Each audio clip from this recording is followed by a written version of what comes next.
Hi friends, আশা করছি সকলে ভালো আছেন। তো আমি সুব্রত, সঙ্গে রয়েছি আপনাদের, আর আপনারা দেখছেন ইউটিউব চ্যানেল ক্রিয়েটিভ সুব্রত। তো বন্ধুরা, এই ভিডিওটি সম্পূর্ণ দেখার পর যদি ভালো লেগে থাকে তাহলে একটি লাইক দেবেন এবং কমেন্টের মাধ্যমে আপনাদের মতামত কিন্তু অবশ্যই জানাবেন। বন্ধুরা, ভালো লাগলে বন্ধুদের মাঝে শেয়ার করতে ভুলবেন না কিন্তু। এই যে 3টি আইডিয়া আমি এখানে দেখিয়েছি, এগুলি আমার নিজের ক্ষেত্রে প্রয়োগ করেছি।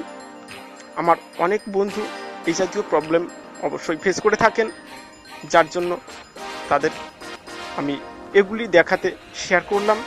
আপনাদের বন্ধুদের মাঝেও শেয়ার করে এই নতুন টেকনিকগুলি জানিয়ে দিতে পারেন। আশা করছি তাদেরও উপকারে আসবে। আর যে সমস্ত বন্ধু নতুন, তাদের বলবো আমার চ্যানেলটি ভিজিট করে দেখতে পারেন। আশা করছি এখান থেকে নতুন কিছু আইডিয়া আপনি অবশ্যই পেয়ে যাবেন। আর পেয়ে গেলে চ্যানেলটিকে কিন্তু সাবস্ক্রাইব করেই রাখতে পারেন। আর সাবস্ক্রাইব করতে হলে লাল অক্ষরে লেখা সাবস্ক্রাইব বাটনে ক্লিক করে পাশের বেল আইকনে জাস্ট একটি ক্লিক করে দেবেন বন্ধু। তাহলে পরবর্তীতে আমি যখনই নতুন কোনো ভিডিও আপলোড করব তার নোটিফিকেশনটি পৌঁছে যাবে আপনাদের কাছে। তো বন্ধুরা, আবার আসবো নতুন কিছু আইডিয়া নিয়ে।